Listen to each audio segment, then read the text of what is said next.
Hello बच्चों, नमस्कार। स्वागत है आप सभी का डाउटनेट पर। कैसे हैं आप सभी? आशा करते हैं आप सभी एकदम तंदुरुस्त होंगे, मस्त होंगे, एकदम तगड़े होंगे। ठीक है। सो बेटा, आज मैं और मेरे साथ शुभम पालीवाल से। हेलो बेटा, क्या हाल चाल सभी के? कैसे हैं सभी? है ना, उम्मीद है सब लोग तंदुरुस्त भी होंगे सर, और नीट की ज़ोरों शोरों से तैयारी भी कर रहे होंगे ना। अब बहुत ज़्यादा सीरियस होकर हर एक दिन, हर एक मिनट का बढ़िया कैलकुलेटेड तरीके से इस्तेमाल कर रहे होंगे कि किस तरीके से रिवीजन किया जाए और जो टॉपिक कमज़ोर है उन्हें स्ट्रॉन्ग बनाया जाए, है ना, और नीट में ज़बरदस्त तरीके से मार्क्स लेकर आए जाए। जी सर। तो बच्चों, जैसा कि आप जानते हैं, आप लोगों ने बहुत बोला था और मेरे ख्याल से हम लोगों ने भी आपको ये बोला था कि यार अभी ना एप्लीकेशन फॉर्म आए हैं तो जल्दबाजी बिल्कुल भी मत करना। हम प्रॉपर आपको बताएंगे, लाइव आपके सामने आपको बताएंगे कि किस तरीके से आपको अपना एप्लीकेशन फॉर्म भरना है। ठीक है, तो ट्राई करिए आप हमारे साथ ही, या इस वीडियो को देखने के बाद में एक एक स्टेप को फॉलो करिएगा और फिर जैसे जैसे हम बताएं वैसे वैसे एप्लीकेशन फॉर्म भर दीजिएगा। ठीक है, बिल्कुल। हाँ बेटा, और इसके अलावा डॉक्यूमेंट्स क्या क्या रिक्वायर्ड होते हैं, क्या क्या प्रोसीजर होता है, उसके ऊपर ऑलरेडी हमने एक वीडियो बनाया हुआ है। तो वीडियो अभी 2-3 दिन पहले ही अपलोड हुआ था, आप उसे देख सकते हैं, या आप उसकी डिस्क्रिप्शन में हम एक लिंक डलवा देंगे, तो वो वीडियो आप वहाँ से भी देख सकते हैं क्या क्या इंपॉर्टेंट रिक्वायरमेंट्स है आपको फॉर्म भरने के लिए। तो अभी हम एनटी के वेबसाइट पर है ना, ऑफिशियल वेबसाइट पर है, और हम यहाँ से आपको पूरा रजिस्ट्रेशन प्रोसेस गाइड करने वाले, क्या क्या डिटेल्स भरनी है आपको और कैसे कैसे रजिस्ट्रेशन करना है। ठीक है, तो 3 स्टेप, मेजर स्टेप्स है। पहला स्टेप जो अभी हम आपको बताएंगे कि आपको अपना एक नया रजिस्ट्रेशन नंबर क्रिएट करना है, दूसरे में आपको अपनी सारी डिटेल्स भरनी है, और तीसरा है पेमेंट का स्टेप, है ना। ये तीनों स्टेप आप कभी भी कर सकते हो। पहला कर ले, उसके बाद में जरूरी नहीं दूसरा तुरंत ही करो, बाद में भी कर सकते हो, तीसरा आखिरी में भी कर सकते हो। ठीक है, तो पार सर शुरुआत करते हैं। ठीक है सर। पहला जो स्टेप है मैं बता देता हूँ, फिर उसके बाद का स्टेप आप बता देते हैं। ठीक है।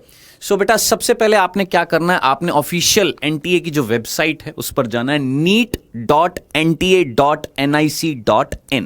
ठीक है, इस पर जाना है। जैसे ही आप जाएंगे इस तरीके से ये इसकी ऑफिशियल वेबसाइट खुल जाएगी। ऑफिशियल वेबसाइट खुलने के बाद में ट्राई करिएगा, आप अपने फोन से भी यार फॉर्म भर सकते हैं, है ना, लेकिन इट्स बेटर कि अगर आप कोई साइबर कैफे में जाकर उनसे फॉर्म भरवा लेंगे तो गलती होने के चांसेस थोड़े से कम हो जाएंगे। आप भी चेकआउट करते जाइएगा। ठीक है। सो आपने क्या करना है बेटा, सबसे पहले इस वेबसाइट पर जाना है। इस वेबसाइट पर जाने के बाद में आपको नीचे दिखेगा कैंडिडेट एक्टिविटी के नीचे नीट यूजी 2023 रजिस्ट्रेशन, इस पर करना है आपने क्लिक।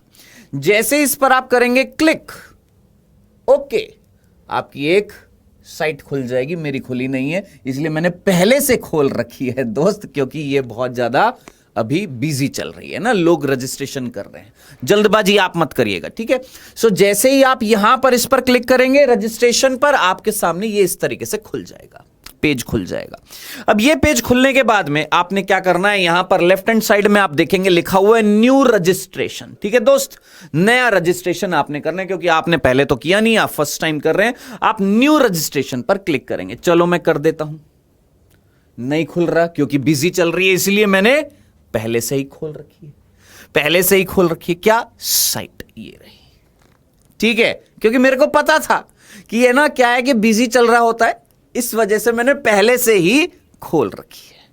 ठीक है दोस्त, अब ध्यान से सुनिएगा। अब आपने क्या क्या करना है, अब देखिए यहां पर जैसे ही आप न्यू रजिस्ट्रेशन पर क्लिक करेंगे ये पेज आपके सामने खुल जाएगा, और इसमें अब आपने क्या करना है, जो जो चीजें आपसे पूछी गई हैं वो सारी सारी आपने भरनी है। क्या क्या भरना है, जूम हो जाएगा सर ये? हाँ सर, बिल्कुल, शायद होना तो चाहिए।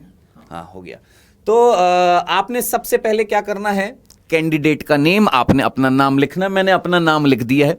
अपने पापा जी का नाम लिखना, आपने अपने पिताजी का नाम लिखना, अपनी माता जी का नाम लिखना, मैंने लिख दिया है। ठीक है, और मैंने ओरिजिनली लिखा है, ऐसे ऐसे डुप्लीकेट नाम नहीं रखे मैंने अपने मम्मी पापा के। ठीक है, मोबाइल नंबर अलग लिख दिया है। ठीक है, लेकिन कई बच्चे जानते हैं, मत बताइएगा प्लीज। हाँ जी, डेट ऑफ बर्थ लिख देनी है। यहां पर मैंने गलत लिखी हुई है, मजाक बनाते कई लोग हैं ना, इसलिए मैंने डेट ऑफ बर्थ भी अलग लिखी हुई है। आपने अपनी लिखनी है। ठीक है, जेंडर आपने लिखना है, जो भी हैं आप, मेल हैं फीमेल हैं। उसके बाद राष्ट्रीयता इंडियन। पहचान के प्रकार, आपके पास क्या क्या डॉक्यूमेंट्स है अपनी पहचान के, तो इसमें देखिए क्या आता है, क्लास 12th का एडमिट कार्ड आता है, पासपोर्ट, आपका इलेक्शन कार्ड, आपके पास राशन कार्ड, आपके पास जो बैंक की पासबुक है उसकी फोटोग्राफ, या कोई और आपका कोई गवर्नमेंट आइडेंटिटी प्रूफ, जैसे आधार कार्ड हो गया, है ना, ये अगर है आपके पास तो वो दे दीजिए। चल मैंने लिख दिया कि भैया मैं जो है अपनी 12th की जो एडमिट कार्ड था जो मेरे को बोर्ड ने दिया था मैं वो लगाऊंगा, वो मेरे पास क्या है, मेरा आइडेंटिटी कार्ड है। आइडेंटिटी कार्ड सोच समझ कर लगाइएगा, बेटर ये रहेगा कि आधार कार्ड लगा दीजिए क्योंकि वो सभी बच्चों के बने हुए होते हैं, आपके पेरेंट्स ने आपके बनाए हुए, आपने बनवाए हुए, ठीक है। फिर उसके बाद आपने 12th का जो एडमिट कार्ड आपका जो आया है उस 12th के एडमिट कार्ड का आपने नंबर लिखना है। जैसे सपोज मैंने लिख दिया XYZ, ये मैंने गलत लिखा है मुझे पता है, मैं आपको बता रहा हूं क्योंकि देखिए मैंने यहां पर पहचान का क्या लिखा है, ये 12th का एडमिट कार्ड। तो मैं 12th के एडमिट कार्ड में जो मेरे एडमिट कार्ड के अंदर जो नंबर है, मेरा रोल नंबर जो है ना, वो मैं यहां लिखूंगा। आप अगर आधार कार्ड यहां पर डाल देंगे, जैसे आपने यहां पर ये किया any other valid government identity with photograph, जैसे आपने मान लो इस पर क्लिक कर दिया, फिर पूछेगा कौन सी आइडेंटिटी लगाने वाले हो, आपने बोला आधार कार्ड लगाने वाला हूं। आधार कार्ड लगाने के साथ फिर वो आधार का नंबर पूछेगा तो आप आधार का नंबर लिख देंगे। चलिए जी आगे। अब आपने बताना है अपना पता, है ना, आपका एड्रेस आपने बताना है, जो भी आपका एड्रेस है, जो भी आपका स्टेट है, जो भी आपका जिला है, उस जिले का जो पिन नंबर है वो आपने सब कुछ बताना है। और फिर उसके बाद आपने अपना मोबाइल नंबर बताना है। दोस्त ये वाला मैंने ये वाला लिख दिया था, ये मोबाइल नंबर 9999999, आपने अपना ओरिजिनल मोबाइल नंबर लिखना है। क्यों? क्योंकि आपके पास OTP आएगा, याद रखना, ठीक है। उसके बाद आपने एक वैलिड ईमेल आईडी जो आपकी होनी चाहिए वो यहां पर लिखनी है, उसको कंफर्म वापस से लिखना है। फिर उसके बाद कोई ऑल्टरनेट कॉन्टेक्ट नंबर है तो लिख दीजिए, नहीं है तो कोई जरूरत नहीं है, ठीक है। फिर अगर आपका पता यही है, कौन सा, ये जो आपने लिखा है, अगर आपका यही स्थानीय निवास है और अभी प्रेजेंटली आप जहां पर रह रहे हो वो भी वही है, तो आप इस पर क्लिक कर दीजिए, सेम टू सेम एड्रेस है। हाँ, आपका मूल निवास कहीं का है और आप अभी कहीं और पढ़ रहे हैं, मान लो आप मान लेते हैं कहां पर हैं, बिहार से हैं और यूपी में कोचिंग कर रहे हैं, या यूपी के हैं, कोटा में पढ़ रहे हैं, ठीक है। तो ये क्या हो जाएगा आपका, ये तो हो गया आपका कौन सा एड्रेस, वर्तमान का, प्रेजेंट एड्रेस, ठीक है। और ये वाला जो होएगा जिसको आप वापस से अगर चाहते हैं कि वही सेम टू सेम रहना चाहिए तो इस पर क्लिक कर दीजिएगा, सेम टू सेम हो जाएगा। नहीं तो जो आपका जो मूल निवास जो है वो आप स्थायी पता जो है वो अलग से भरेंगे। डन। ये तो बेसिक सी चीज है, इतना तो मेरे ख्याल से आपको समझ में आता है। फिर इसके बाद पासवर्ड, जी जनाब ये इंपॉर्टेंट है भैया, पासवर्ड। पासवर्ड जो है दोस्त, ये पासवर्ड आपने सोच समझकर टाइप करना है, ठीक है। सपोज जैसे एक सिंपल सी बात बताता हूं, देखो मैंने क्या पासवर्ड डाला, मैंने अपना नाम डाला पार्थ, जिसमें P कैपिटल लिख दिया, फिर @ नंबर डाल दिए, बहुत सिंपल सा। आप भी ऐसा ही कर लीजिएगा, या जो भी आपका मन करे। कुल मिलाकर एक कैपिटल लेटर लिखना है, बाकी स्मॉल लिखने, एक कैपिटल होना चाहिए, एक मिनिमम स्मॉल होना चाहिए, एक नंबर होना चाहिए और एक स्पेशल नंबर होना चाहिए। यहां पर लिखा हुआ है यहां पर क्या, कि एक स्पेशल नंबर होना चाहिए, @ होना चाहिए या $, होना चाहिए, परसेंटेज होना चाहिए। ये जो स्पेशल केस जो होते हैं ये एक होना चाहिए, एक न्यूमेरिकल वैल्यू नंबर होना चाहिए, एक छोटा लेटर होना चाहिए, एक बड़ा लेटर, यानी ये मिनिमम रिक्वायरमेंट है। ये 4 चीजें तो होनी चाहिए आपके पासवर्ड में। डन, ओके जी। कंफर्म कर दीजिए पासवर्ड को वापस से, और फिर उससे सिक्योरिटी क्वेश्चन आपसे पूछेगा। सिक्योरिटी क्वेश्चन कुछ भी पूछ लेगा कि भैया मान लो फ्यूचर में आप भूल जाएं, है ना, तो वो सिक्योरिटी क्वेश्चन पूछ ले। जैसे इसमें लिखा हुआ which is your favourite book, मैंने इस पर क्लिक किया और क्लिक करने के बाद जवाब जो है वो दे दिया क्या, NCERT। डन, तो ये याद रखना। उसके बाद ये मांगेगा एक सिक्योरिटी पिन, जो यहां पर लिखा हुआ है ये सिक्योरिटी पिन यही का यही टाइप कर दीजिएगा, सबमिट कर दीजिएगा। जैसे ही गुरु आप सबमिट करेंगे, जैसे ही सबमिट करेंगे, सबमिट करते ही एक ऐसी इस तरीके से एक पॉपअप होएगा, क्या, कि भैया आपने जो सबमिट कर दिया है, क्या आप चाहते हो कि एक बार इसको वापस से चेंज करना, एडिट करना चाहते हो? आपने बोला नहीं जी, हम एडिट करना नहीं चाहते, हमने देख लिया सब कुछ सही है। फिर उसके बाद सबमिट करेंगे और सबमिट के बाद लिखेंगे सेंड OTP। जैसे ही आप ये करेंगे गुरु, अब आपके पास क्या होएगा, ध्यान से सुनिएगा।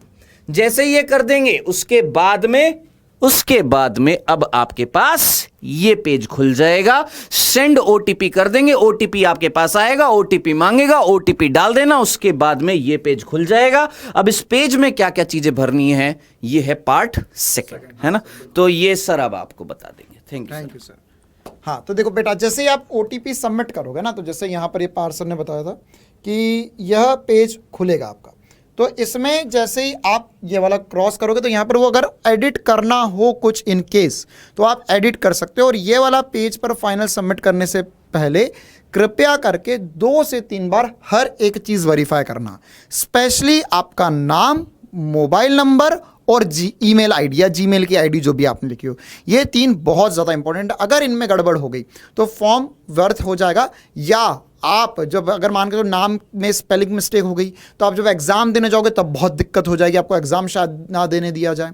या इसके अलावा आपने अगर मोबाइल नंबर गलत डाल दिया, उस पर OTP आएगा, उस पर हर एक मैसेज, एडमिट कार्ड का रिजल्ट, सब कुछ उस पर आएगा। मेल आईडी बहुत इंपॉर्टेंट है, तो ये इंपॉर्टेंट चीज़ें आपको सही से डालनी है। जैसे आप इस पर क्रॉस करेंगे तो यहाँ पे कुछ टिक मार्क है कि आपने अपना नाम सही डाला, एड्रेस सही डाला, पापा का नाम या पिता का नाम, माता का नाम, जन्म तिथि, जेंडर, पता, ये सब ठीक है, तो इस पर टिक करते जाओ और यहाँ पे आई एग्री पे टिक करोगे। जैसे ही आई एग्री पे टिक करोगे तो वहाँ पे OTP का ऑप्शन आएगा, सबमिट, मतलब जैसे ही क्लिक करोगे तो एक OTP आपके मोबाइल पे आ जाएगा तुरंत। OTP आएगा, OTP इसमें सबमिट कीजिए और यहाँ पर इसके बाद में आपका फर्स्ट स्टेप कंप्लीट हो जाएगा। तो जैसे ही फर्स्ट स्टेप कंप्लीट होगा, तो फर्स्ट स्टेप कंप्लीट होने के बाद में क्या होगा, है ना, तो एक बार मैं फिर से यहां पर रजिस्ट्रेशन पे क्लिक कर देता हूं, है ना। तो यहां पर जैसे ही आपका फर्स्ट स्टेप कंप्लीट होगा, ठीक है, तो यहां पर अगर आपका फर्स्ट स्टेप कंप्लीट होगा तो एक बार रुकिए, मैं एक बार फिर से इसमें एप्लीकेशन नंबर वगैरह डाल देता हूं यहां पर। हाँ भाई, जैसे ही आप OTP सबमिट करके क्लिक करेंगे, है ना, जैसे ये वाली जो स्क्रीन मैंने आपको बताई थी अब इससे पहले, तो यहां पर जैसे ही आप OTP सबमिट करेंगे और OTP सबमिट करने के बाद में जैसे ही आप ये वाले पेज से बाहर निकलेंगे ना, तो यहां पर क्या होगा, एक सेकेंड, हाँ, ये वाला पेज आएगा आपके सामने। फिर से आपने OTP सबमिट किया, आई एग्री किया, OTP सबमिट हो गया। अब जैसे ही OTP सबमिट होगा तो उसके तुरंत बाद आपके सामने जो स्क्रीन आएगी वो ये वाली स्क्रीन आएगी। ये आपको बताएगा कि आपने जो जो एक्टिविटीज कर दी। जैसे मैंने आपको बताया था 3 स्टेप्स होती है, तो 3 स्टेप्स में से आपने कौन कौन सी स्टेप खत्म कर दी है। तो कौन कौन सी स्टेप्स कर दी है आपने, ये यहां पर लिखा हुआ आएगा। आपने यहां पर देखो रजिस्ट्रेशन डिटेल्स 3 स्टेप्स है, एक्टिविटीज, रजिस्ट्रेशन डिटेल अभी हमने कंप्लीट कर दी, टिक आ गया। एप्लीकेशन फॉर्म भरना है, पेमेंट करना है ना, तो ये 2 स्टेप्स बची हुई है। और यहाँ पे verify mobile number and email ID, mobile number verify हो गया क्योंकि अभी हमने OTP डाल दिया था उसमें, वो वेरीफाई हो चुका है। ईमेल आईडी वेरिफिकेशन के लिए रुका हुआ, ईमेल पे भी एक OTP आता है, वो आप भर सकते हैं उसमें, ठीक है। चलिए अब हम आगे बढ़ते हैं, अब स्टेप नंबर 2 पर आते हैं। अच्छा, और वो वाला एरर जो बार बार आ रहा था ना, जैसे वो एरर इस वजह से आता है कि अगर आपने यहाँ पर एक से ज़्यादा टैब में अगर NTA का वेबसाइट खुला हुआ है, या आपने जैसे देखो यहाँ पर मैं फिर से क्लिक करने जाऊँगा और ओके करूँगा तो ये वाला एरर आ जाएगा। ये वाला एरर क्यों है, यह ध्यान रखना, सर्वर डाउन हो सकता है, लेकिन उससे ज़्यादा इंपॉर्टेंट बात है कि अगर आपने ऑलरेडी एक जगह फॉर्म खोला हुआ है तो फिर से दूसरी जगह फॉर्म नहीं खुलता। तो अभी एक्चुअल में हुआ ये था कि मैंने 3-4 टैब खोले हुए थे हम लोगों ने आपको दिखाने के लिए, तो बार बार ये एरर आ रहा था, तो उसको अभी हमने हटा दिया, वापस अब एक टैब पर आ चुके हैं हम। हो सकता है आप फॉर्म किसी भैया के साथ बैठकर साइबर कैफे में भर रहे हो और ये एरर आए बार बार, तो उनको बोलना कि भैया सारे टैब बंद करो, फिर से खोलो, तो खुल जाएगा। अब जैसे ही मैं यहाँ पर देखूंगा तो एक एप्लीकेशन नंबर जनरेट हो गया, कंप्लीट एप्लीकेशन फॉर्म, तो इस पे जैसे ही क्लिक करेंगे हम तो यहाँ पे एप्लीकेशन फॉर्म का जो मेन स्टेप 2 है वो चालू हो जाएगा। अब एक और इंपॉर्टेंट सी बात कि स्टेप 1 जब हो गया था तो उसके बाद में भी आप लॉग आउट कर सकते हो, यहाँ पर कभी भी लॉग आउट करने का ऑप्शन है आपके पास, ठीक है। आपका जब लॉग आउट कर दोगे तो लॉग आउट करने के बाद में अगर आपने सोचा कि नहीं अब हम कल या अगले दिन या कभी बाद में, या मान के चलो किसी कारणवश आपने सोचा कि मैं स्टेप 2 जो है वो बाद में करूंगा या स्टेप 3 बाद में करूंगा, तो उसमें ध्यान रखना कि बीच में आप कभी भी लॉग आउट करोगे तो फिर से आपको NTA की वेबसाइट पर आना है, लॉग इन करना। अब न्यू रजिस्ट्रेशन करने की जरूरत नहीं है। अब आपके पास एक एप्लीकेशन नंबर है, जैसा अभी मेरे पास आ गया था, एप्लीकेशन नंबर हमारे पास आ गया था, एक पासवर्ड हमने जनरेट कर लिया था, वो वाला पासवर्ड, और ये जो नीचे पिन लिखा हुआ सिक्योरिटी पिन, यहाँ डाल के जैसे ही साइन इन करोगे आप, तो साइन इन करने के बाद हर बार आपको हर बार आपको इसके पहले वाला जो पेज मैंने दिखाया था वो दिखेगा। फिर उसमें आप स्टेप 2 आ सकते हो। तो स्टेप 2 में क्या क्या भरना है, यह मुझे कॉन्टैक्ट डिटेल्स, पर्सनल डिटेल, आधार डिटेल, फिर उसके बाद में एप्लीकेशन फॉर्म, मतलब examination centre, qualification details, additional details वगैरह सारी बातें और डॉक्यूमेंट्स अपलोड करके फाइनल सबमिट करना। तो एक बार हम थोड़ी बहुत स्टेप्स करने की कोशिश करते हैं। Personal details, contact details complete हो चुकी है। पर्सनल डिटेल्स, जैसे ही पर्सनल डिटेल्स सबमिट करने पे आऊँगा तो यहाँ पे मेरी डिटेल्स मांगेगा, जैसे पार्थ सर का नाम, फादर्स नेम, मदर्स नेम। उसके बाद में ये लिखा हुआ है कि आपने 12th जो है वो पास कर ली है, अपेयरिंग है आप, तो यहाँ पर लिखा हुआ है कि इक्विवेलेंट पास्ड है या अपियरिंग है। हाँ, तो कहाँ से इक्विवेलेंट, मतलब कहाँ से आपने पास करी है 12th, या कहाँ पर से आप इस साल 12th दे रहे हो। जैसे फॉर एग्जांपल मैंने बोला मध्य प्रदेश से दे रहे हैं। आपकी श्रेणी क्या है, general, ST SC OBC EWS क्या है। तो अगर मान के चलो मैंने बोला जनरल कैटेगरी। अच्छा, अब इसके अलावा अगर आप ST SC OBC कोई भी कैटेगरी सबमिट कर दोगे तो आगे चलकर आपसे एक इसका डॉक्यूमेंट भी मांगेगा, है ना। वो डॉक्यूमेंट मांगेगा कि भैया प्रूफ बताओ, identity proof, OBC certificate, ST SC certificate मांगेगा। तो उसमें क्या होता है कि ये जो सर्टिफिकेट होते हैं, अगर EWS सर्टिफिकेट अगर आपके पास नहीं बना हुआ है, ध्यान सुनना मेरी इस बात को, अगर आपके पास नहीं बना हुआ हो तो वो हम हमारे टेलीग्राम चैनल पर डाल दिए हैं, ऑलरेडी डल चुका है वो। तो आप टेलीग्राम चैनल की लिंक भी नीचे डिस्क्रिप्शन में मिल जाएगी, वहाँ से जाकर आप वो फॉर्म डाउनलोड कर लो। वो टेम्पररी फॉर्म है ना, आप उसे डाउनलोड कर लो, उसे फिल कर दो, और जब आगे ये डॉक्यूमेंट्स अपलोड की बारी आएगी तो यहाँ पर आप वो डॉक्यूमेंट अपलोड कर सकते हो। ये टेम्पररी रहेगा आपका। जब आप काउंसलिंग करोगे, जब आप नीट का एग्ज़ाम क्लियर कर जाओगे, जब कॉलेज में जाओगे, तब आपको ओरिजिनल सबमिट करना पड़ेगा। लेकिन अभी ओरिजिनल बनवाने में 1 से 2 दिन का समय जाएगा। मेरे आपसे पर्सनल रिक्वेस्ट है कि आप अभी ओरिजिनल बनवाने के पीछे ना भागे, अपना समय बर्बाद ना करें, आपका समय बहुत इंपॉर्टेंट है।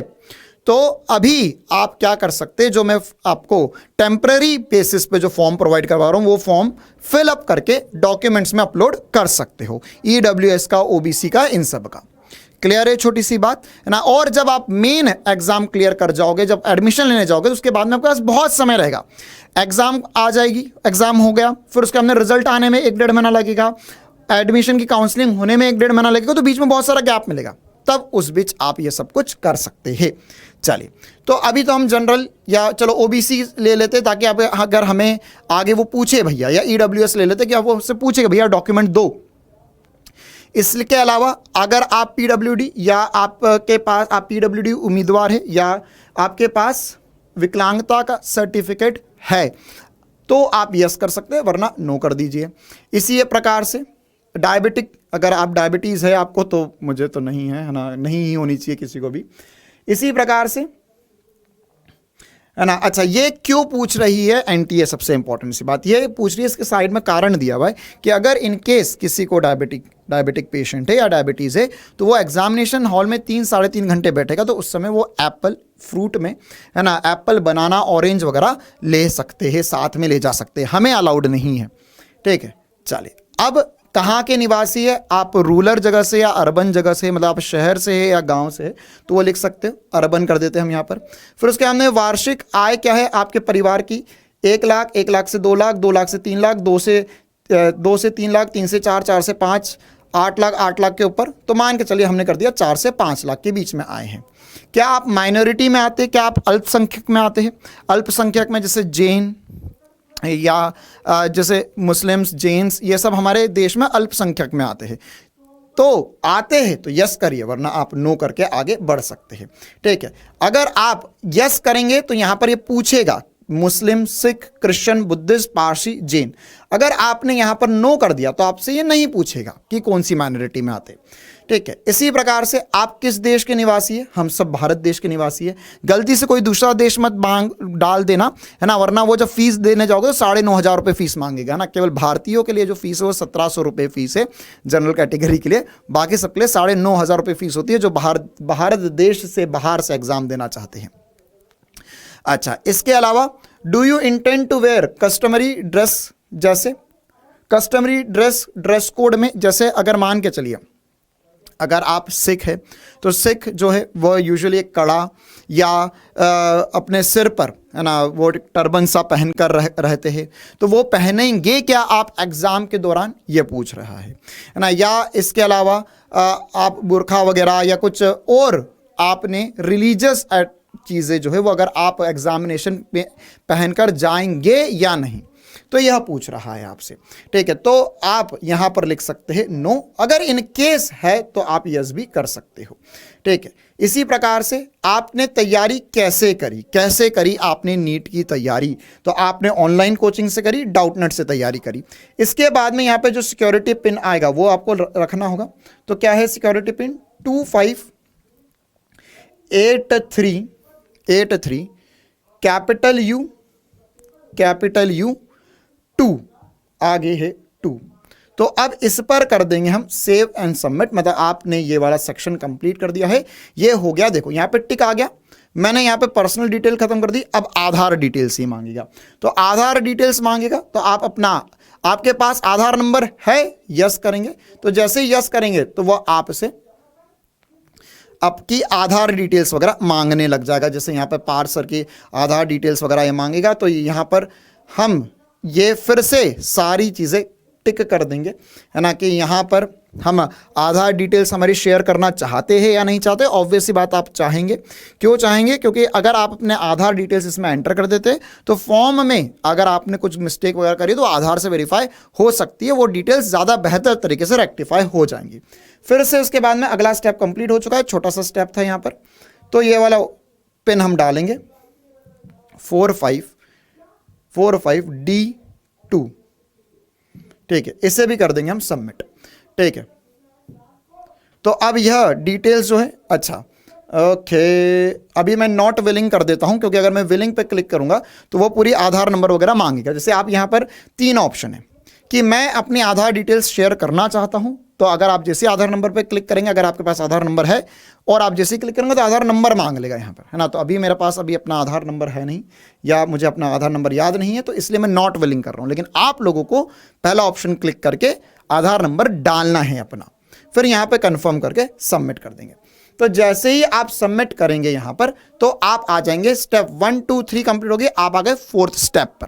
अब आपको यहाँ पर आप नीट की एग्जाम दे रहे हैं, अब आएंगी सबसे इंपॉर्टेंट स्टेप्स में से एक, आप पेपर कौन से मीडियम में देना चाहते हैं। बहुत बार ऐसा हुआ है कि बच्चे कंप्लेन करते हैं, सर हमें तो पेपर इंग्लिश में दे दिया था, हम तो हिंदी मीडियम के बच्चे थे। तो ध्यान रखना कि ये गलती आपसे भी हो सकती है और आपके साथ। ये मैं स्टेप्स क्यों बता रहा हूं यहाँ पर, या हम क्यों लेकर आए वीडियो, साइबर कैफे वाले भैया जब फॉर्म भरे तो ध्यान से, एग्जाम उन्हें नहीं देने जाना है, एग्जाम तुम्हें देने जाना है। तो हर एक स्टेप वो जो कर रहे हैं आप वीडियो साथ में चालू रखिए, वो जो स्टेप्स करते जा रहे हैं उस पर ध्यान दीजिए कि कौन कौन सी वो डिटेल्स भर रहे हैं और सही है या नहीं है। ठीक है, तो सबसे पहली बात यह यहां पर आपका मीडियम, तो मीडियम में गलती ना करें, हिंदी मीडियम सिलेक्ट करें। बहुत बार ऐसा होता है कि बच्चे यहां इंग्लिश मीडियम पे टिक कर देते और जब एग्जाम देने जाते तब एकदम से लगता है और अंग्रेजी में पेपर आ गया ये, और फिर बोलते हैं आप हमें गलत पेपर दे रहे हो। फिर वो वहां पर आपको मूर्ख सिद्ध कर देंगे। वो बोलेंगे देखो तुम्हारा एडमिट कार्ड है, एडमिट कार्ड में लिखा हुआ आता है कि किस मीडियम में तुम पेपर दोगे, तो बोलेंगे भाई देख तेरे एडमिट कार्ड में इंग्लिश मीडियम लिखा हुआ है, इसलिए इंग्लिश में ही पेपर मिलेगा। तो वहां बहुत दिक्कत हो सकती है। ठीक है, और वो चेंज नहीं होगा बाद में। तो मीडियम अपना सही सिलेक्ट करना है। फिर आप कहां पर एग्जामिनेशन देना चाहेंगे, तो आप अगर जैसे फॉर एग्जाम्पल आपने अपना फर्स्ट चॉइस सेंटर का कहाँ रहेगा, तो यह कैसे आता है, यह आपने जो अपना एड्रेस डाला है, जैसे पार सर ने एड्रेस राजस्थान का डाला था तो इसलिए वो दे रहा है कि फर्स्ट चॉइस ऑफ सेंटर कहाँ पर है, राजस्थान में ही लीजिए आप, क्योंकि वहीं रहते हैं आप। और यहाँ पर देखिए मैक्सिमम सिटीज़ जो, अगर मैं राजस्थान की बात करूँ तो मैक्सिमम सिटीज़ जो है, जो भी ठीक ठाक बड़ी सिटी है वहाँ एग्ज़ाम होता ही होता है। तो हमने अलवर सेलेक्ट कर दिया।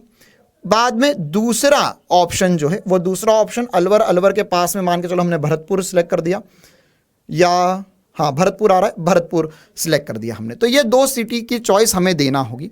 तीसरी बात कि आपका पिता का व्यवसाय क्या है, तो मान के चलिए हमने लिख दिया अगर इनमें से कोई नहीं है, एग्रीकल्चर, बिजनेस, मेडिकल, इंजीनियरिंग, अगर कोई नहीं है तो आप अदर कर सकते हैं। साथ ही साथ आपके पिताश्री जो होंगे उनका व्यवसाय और उनकी योग्यता कितनी, क्वालिफिकेशन क्या है उनका। तो अगर वो ग्रेजुएट है, पोस्ट ग्रेजुएट है, डॉक्टरेट है, या अगर वो 12th तक पढ़े हैं, तो यहाँ पर आप उसके हिसाब से ऑप्शंस क्रिएट कर सकते हैं, या अदर्स भी कर सकते हैं। इसी प्रकार से माताश्री के बारे में भी लिखना है आपको, तो अपनी मम्मी के बारे में भी अदर्स, हाउसवाइफ है तो अदर्स कर दीजिए, और यहाँ पर उनकी क्वालिफिकेशन। इसके बाद में आप फिर से ये जो पिन है ये डालना होगा। हर एक स्टेप पे आपसे पिन मांगा जाएगा वेरीफाई करने के लिए आपकी डिटेल्स आपने ठीक ठाक भरी है या नहीं। ठीक है, इसके अलावा यहाँ का फिर से पिन आएगा टी, ये यही नहीं डालना, हर बार अलग अलग आता है ना। कभी ऐसा मत करने का अरे भैया ये पिन लगा रहा है, सर का तो लगाया था। ये हर बार सिक्योरिटी पिन सबका अलग अलग आएगा। यही स्टेप मैं फिर से करूँगा तो फिर से सिक्योरिटी पिन अलग आएगा। तो यहाँ पर क्या है, T790R3।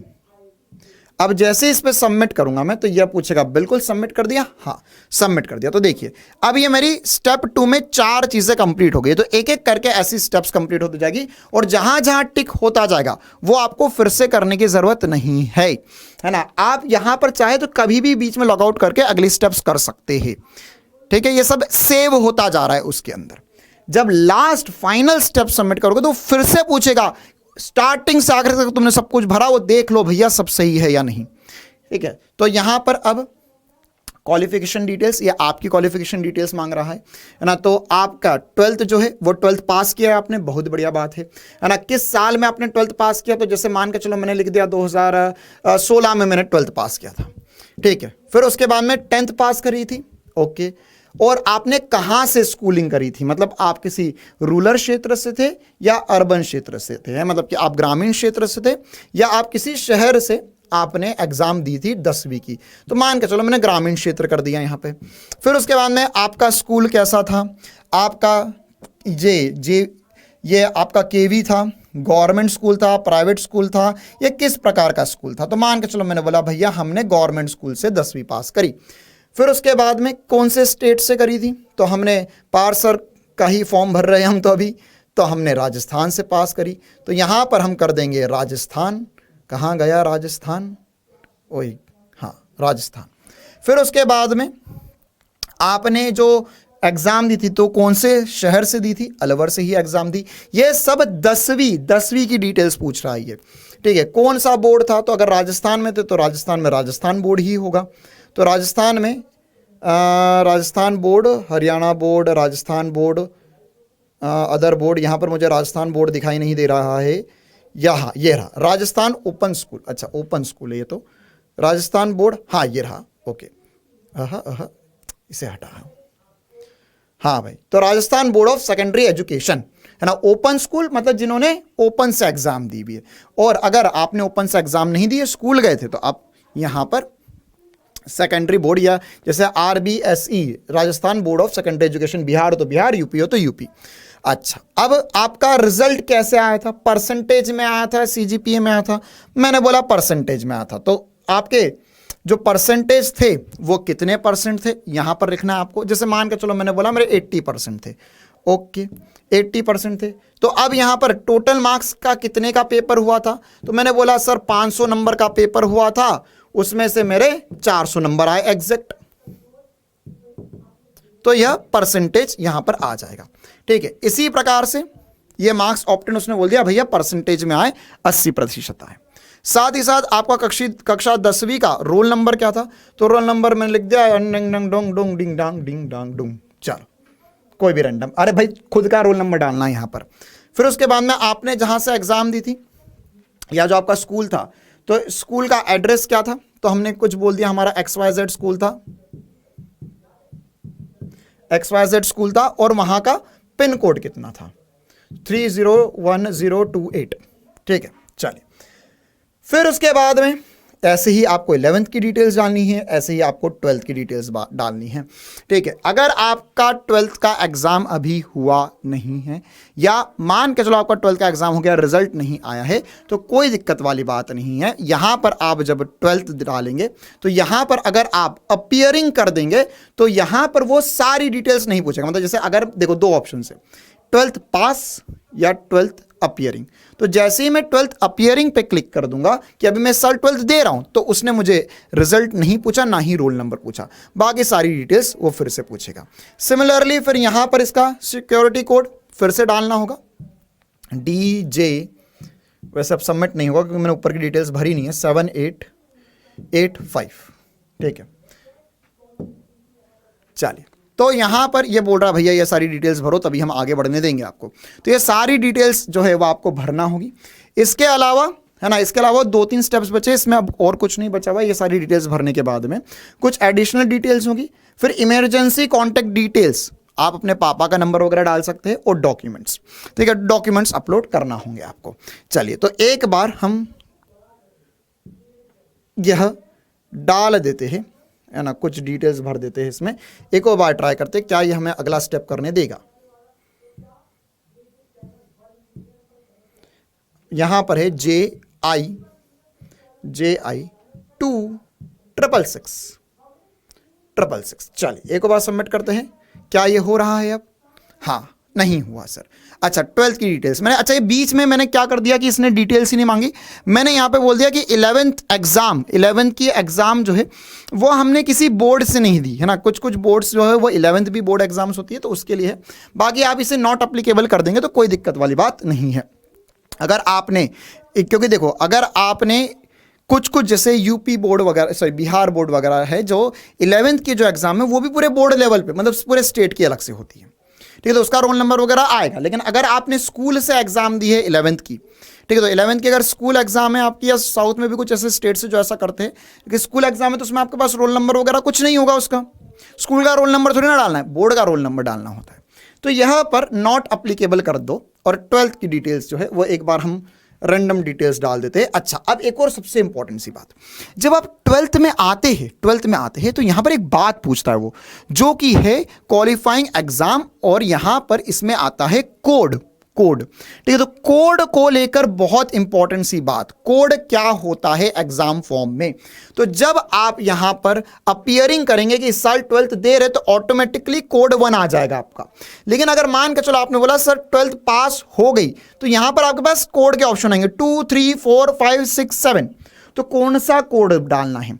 तो यह तब होता है, कोड 5, 6 तब लगता है जब आपका BSc कंप्लीट हो चुका है, या आपकी कोई ग्रेजुएशन की डिग्री कंप्लीट हो चुकी है, तब कोड 5 डालना है। वरना सभी को कोड 2 ही डालना है।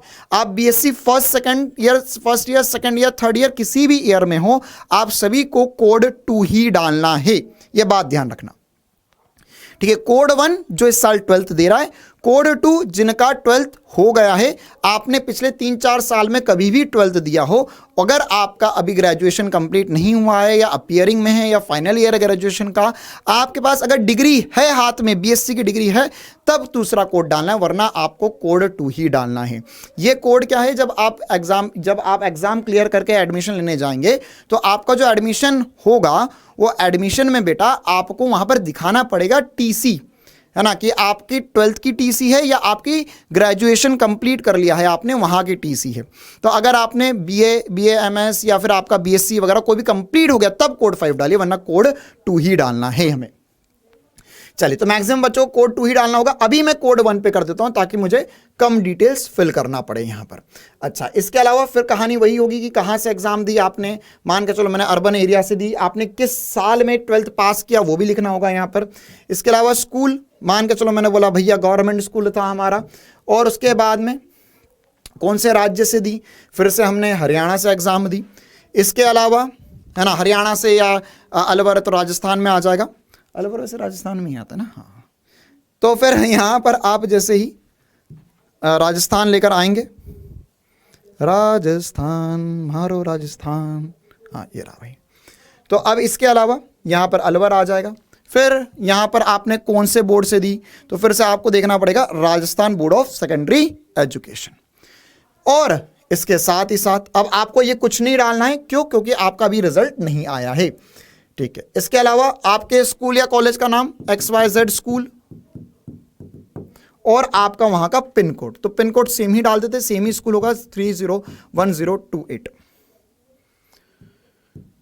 ठीक है। चलिए, एक और बार सबमिट करने की कोशिश करते हैं हम, क्या ये हो रहा है अब? T1923, ठीक है।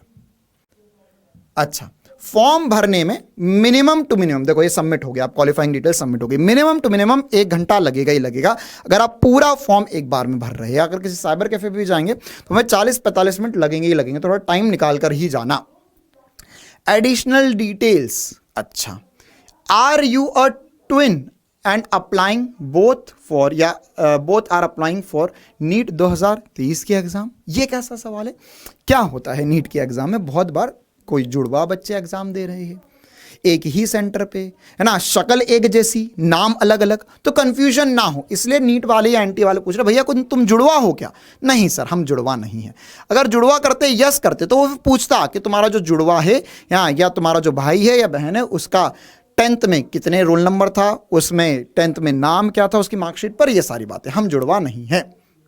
इसके अलावा क्या आपने इससे पहले कभी नीट की एग्जाम दी है? हाँ सर, हमने दी थी। या यस करोगे तो पूछेगा कितनी बार दे दी है नीट की एग्जाम।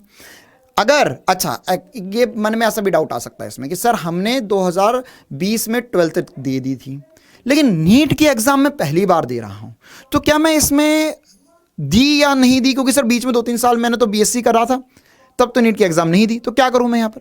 तो यहां पर फिर भी आपको नहीं करना। अगर आप पेपर देने बैठे हैं कभी, तब यस करना, वो कितनी बार पेपर देकर आए ये लिखना है। फिर इसके बाद में आपका जो जन्म हुआ है तो उसमें आपकी प्लेस क्या है? तो इंडिया। कौन से राज्य में हुए आपका जन्म हुआ है? तो मान के चलो हमने बोला भैया हमारा जन्म जो है वह, हम तो पार्सर का फॉर्म भर रहे हैं ना, तो पार्सर का जन्म जैसा तक हम उम्मीद करते हैं राजस्थान में ही हुआ होगा, राजस्थान में ही हुआ होगा। अच्छा, फिर कौन सी शहर में हुआ? अलवर ही लिख देते हैं। और उसके बाद में यहां पर ये एडिशनल पर्सनल डिटेल्स यहां पर खत्म होती हुई और इसमें हो जाएगा XOF912, ठीक है। और इसे फिर मैंने सेव एंड सबमिट कर दिया, यस। चलिए, तो अब यहां पर इमरजेंसी कॉन्टेक्ट डिटेल्स कि अगर इन केस अगर इमरजेंसी होती है, आपका मोबाइल और जो ईमेल आईडी आपने डाला वो नहीं काम करता है, तो आप किसी का भी मोबाइल नंबर डाल सकते हैं, है ना। कितने अंक हो गए यहाँ पर?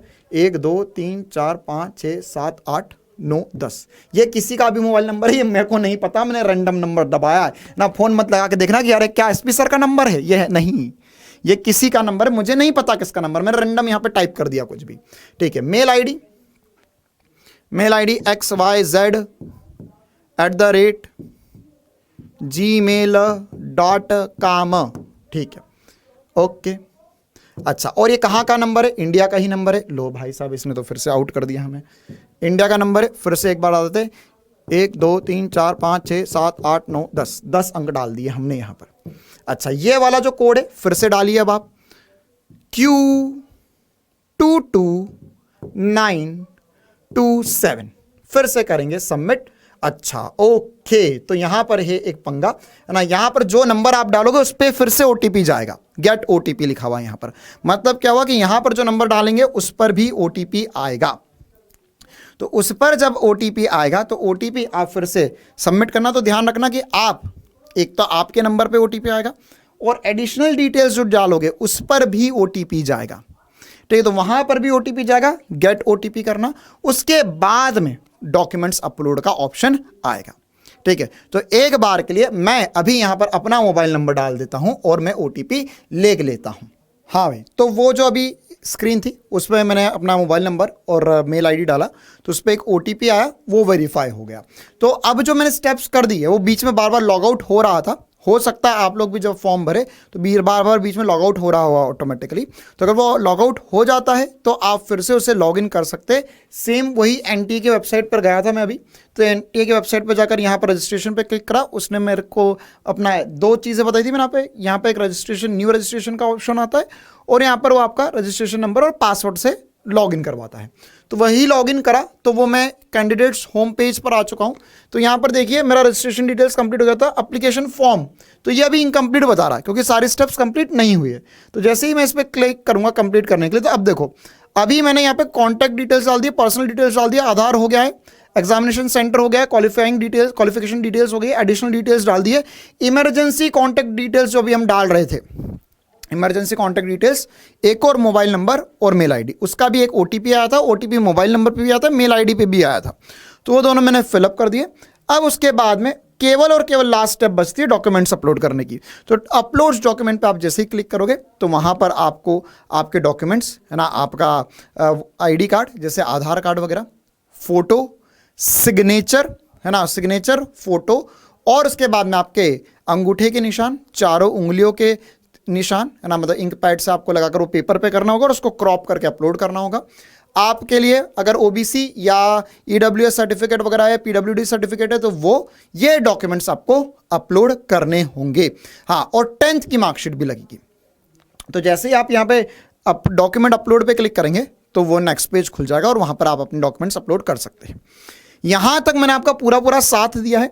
डॉक्यूमेंट्स अपलोड करने वाला जो प्रोसेस है वो ध्यान रखना, ये आप किसी साइबर कैफे वाले भैया से करवाओ, वही बेस्ट है। क्यों? क्योंकि वो डॉक्यूमेंट अपलोड जो होंगे, आप अपने मोबाइल से फोटो खींचोगे, फिर वो डॉक्यूमेंट की साइज, स्पेसिफिक साइज है जो पिछले वीडियो में मैंने बताई थी कि इतने बाय इतने का डॉक्यूमेंट होना चाहिए, इतने केबी से इतने केबी तक का होना चाहिए, तो वह सब कुछ जो है वो मामला गड़बड़ हो जाएगा आपसे और आप क्लियर तरीके से डॉक्यूमेंट्स को स्पेसिफाई नहीं कर पाओगे और उसमें बहुत परेशान होगे। तो इट्स बेस्ट कि आप किसी और से वो अपलोड करवा ले जो एक्सपर्ट है इस चीज़ में ना, जिसने बहुत सारे फॉर्म वगैरह भरे हो, तो वहाँ पर आप डॉक्यूमेंट्स अपलोड कर सकते हैं। इस पर अभी मैं क्लिक नहीं कर रहा हूँ, डॉक्यूमेंट अपलोड पे क्लिक कर रहा हूँ मैं, तो एरर आ रहा है बार बार, हो सकता है सर्वर डाउन वगैरह हुआ हो अभी अभी, तो इस पर मैं क्लिक नहीं कर रहा हूँ। और लास्ट में जब आप डॉक्यूमेंट सबमिट कर देंगे तो यहाँ पर ये अपलोड डॉक्यूमेंट्स पे भी कंप्लीटेड लिखा आ जाएगा और फाइनल सबमिट जो होगा उसमें आपको फिर से वो सारी डिटेल्स चेक करवाएगा, सब कुछ वेरीफाई कीजिए और उस पर सबमिट कर दीजिए। जैसे ही सबमिट करोगे आप तो यहाँ पर अब आपके लिए है ना, देखिए फिर से लॉग आउट हो चुका है, ठीक है। अब वो वापस से मुझे लॉग इन करना होगा। हाँ, तो ये बार बार लॉग आउट हो जाता है, लॉग आउट हो रहा है तो उसमें कोई घबराने वाली बात नहीं है, आप वापस से लॉगिन कर सकते हैं। और यहाँ से लॉगिन करने के बाद में है ना, ये बार बार एरर वही आएगा क्योंकि मुझे फिर से ये वाला टैब बंद करके खोलना होगा।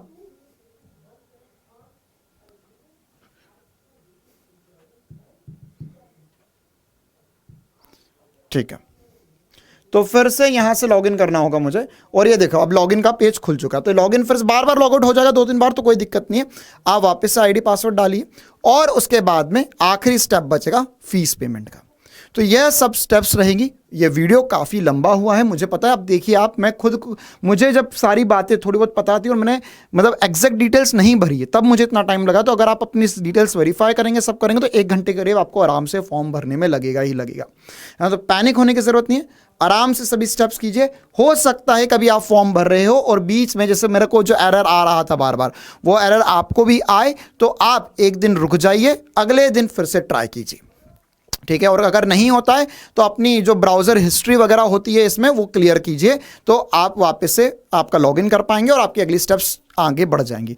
ये एरर आपको किसी भी स्टेप पर आ सकता है, तो आप एक दिन पॉज कर सकते हैं बीच में, कोई दिक्कत नहीं, अगले दिन फिर से लॉगिन कर सकते हैं। अपना ही घर का आईडी पासवर्ड है, एप्लीकेशन नंबर और पासवर्ड जो है वह अपना ही है ना। मतलब मैंने अभी तुम्हारा वीडियो बनाने के लिए इतनी बार एप्लीकेशन नंबर डाल दिया, मुझे ऑलमोस्ट याद सा हो गया है एप्लीकेशन नंबर।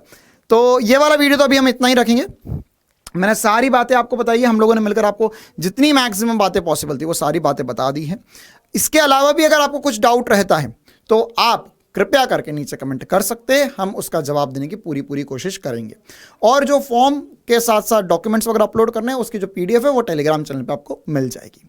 तो जितनी बातें बताई ध्यान रखना, बढ़िया से फॉर्म भरो। आपका फॉर्म अगर भर लेते हो आप तो नीचे वीडियो में कमेंट जरूर करना कि सर आपने इतनी मेहनत करी, जो फॉर्म भर के दिखाया ये हमें हेल्पफुल ज़रूर रहा, ठीक है। तो अगर आप फॉर्म भर लेते हो ये वीडियो देखने के बाद में, या पहले भी भर लिया, तो कोई दिक्कत नहीं, नीचे कमेंट कर सकती हो कि यस सर डन, नीट 2023 की एग्जाम के लिए अब हम तैयार है, हमारा फॉर्म फिलअप हो चुका है। चलिए, तो all the very best for your NEET exam. साथ ही साथ अगर आप चाहे तो हमारे यूट्यूब चैनल पर रोज डेली 12 बजे क्लासेस चल रही है, आप उसे भी अटेंड कर सकते हैं रिविजन के लिए। और जो क्रैश कोर्स का बैच है, एकलव्य बैच, उसके लिए आप नीचे दिए गए नंबर पर कॉल भी कर सकते हैं। तो जितनी बातें बताई ध्यान रखना। Thank you, tata, bye bye.